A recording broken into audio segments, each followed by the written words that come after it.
Assalamualaikum warahmatullahi wabarakatuh teman-teman.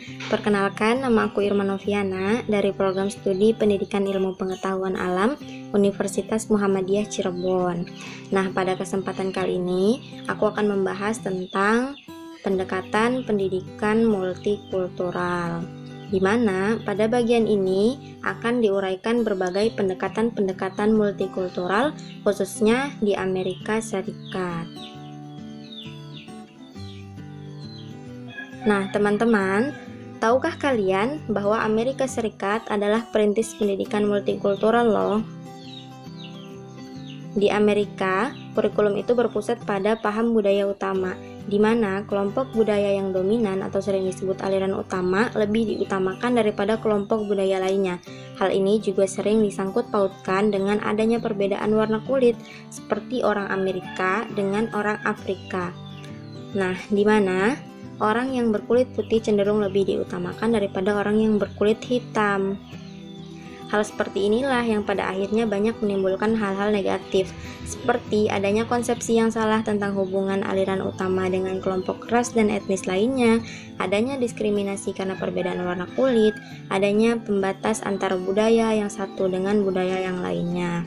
Maka dari itu, pemerintah Amerika Serikat terus melakukan upaya untuk menyusun kurikulum multikultural. Namun, perlawanan ideologis dan juga politis menjadi faktor utama yang memperlambat perkembangan multikultural di Amerika Serikat. Kelompok aliran utama terus menolak adanya kurikulum multikultural, sedangkan kelompok multikultural menginginkan kurikulum ini berlaku di Amerika Serikat agar tidak ada lagi diskriminasi karena perbedaan warna kulit dan agar terjadi akulturasi antar budaya yang ada di Amerika Serikat. Beberapa orang yang menentang kurikulum multikultural meyakini bahwa pengetahuan adalah kekuatan dan bahwa perspektif multikultural masyarakat Amerika Serikat menentang struktur kekuatan yang ada. Jadi, mereka berpandangan bahwa kemunculan kurikulum multikultural bisa dianggap sebagai kekuatan baru yang membahayakan eksistensi dari kelompok yang menjadi aliran utama tersebut. Mereka yakin bahwa kurikulum berpusat pada aliran utama yang dominan mendukung, memperkuat, dan membenarkan struktur sosial, ekonomi, dan politik yang ada. Kurikulum berpusat pada aliran utama dan berusaha mempertahankan status quo, sedangkan perspektif dan sudut pandang multikultural akan membenarkan dan mempromosikan perubahan sosial yang ada dan rekonstruksi sosial. Faktor lain yang memperlambat perkembangan kurikulum multikultural mencakup rendahnya tingkat pengetahuan tentang budaya etnis yang dikuasai sebagian besar pendidik dan beratnya beban pelajaran yang ada pada buku teks. Pengajar harus memiliki pengetahuan yang mendalam tentang budaya etnis dan juga memiliki pengalaman mengintegrasikan materi, pengalaman, dan sudut pandang etnis dalam kurikulum. Beberapa perubahan signifikan telah dibuat dalam buku teks sejak gerakan hak-hak sipil tahun 1960-an. Banyak kelompok etnis dan wanita telah muncul dalam buku teks saat ini dibandingkan masa lampau. Namun, materi tentang kelompok etnis dalam buku teks biasanya disajikan dari perspektif aliran utama, mengandung informasi dan kepahlawanan yang diseleksi dengan menggunakan kriteria aliran utama, dan jarang terintegrasi secara konsisten dan juga total. Informasi seputar kelompok etnis biasanya dibahas dalam unit, topik, dan bagian teks yang khusus. Mereka mendekati pengajaran bermuatan etnis dalam cara-cara yang terpilah-pilah. Nah, lalu ada tahap-tahap integrasi materi multikultural ke dalam kurikulum. Sejak tahun 1960-an dapat diidentifikasi ada 4 pendekatan yang mengintegrasikan materi etnis dan multikultural ke dalam kurikulum. Berikut ini adalah tahap-tahapannya. Yang pertama, itu ada pendekatan kontribusi. Lalu yang kedua ada pendekatan aditif. Yang ketiga ada pendekatan transformasi. Dan yang terakhir ada pendekatan aksi sosial. Yuk kita lihat pembahasan lebih jelasnya.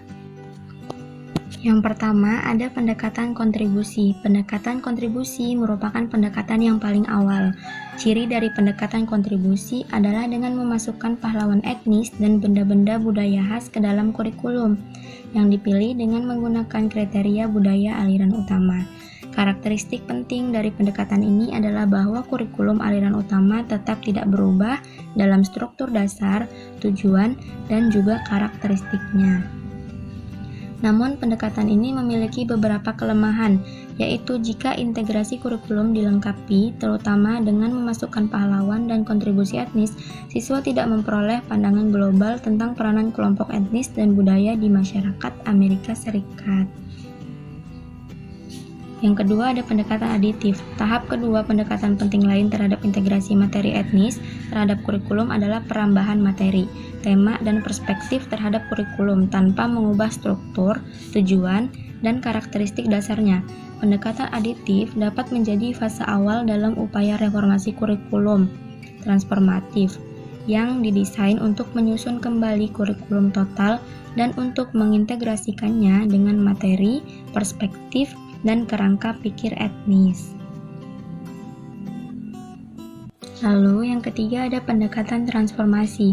Pendekatan transformasi mengubah asumsi dasar kurikulum dan menumbuhkan kompetensi siswa dalam melihat konsep, isu, tema, dan problem dari beberapa perspektif dan sudut pandang etnis. Lalu yang terakhir ada pendekatan aksi sosial. Pendekatan aksi sosial mencakup semua elemen dari pendekatan transformasi, namun menambahkan komponen yang mempersyaratkan siswa membuat keputusan dan melakukan aksi yang berkaitan dengan konsep, isu, atau masalah yang dipelajari dalam unit. Nah, teman-teman, mungkin hanya itu yang dapat saya sampaikan. Terima kasih atas perhatiannya. Semoga bermanfaat. Wassalamualaikum warahmatullahi wabarakatuh.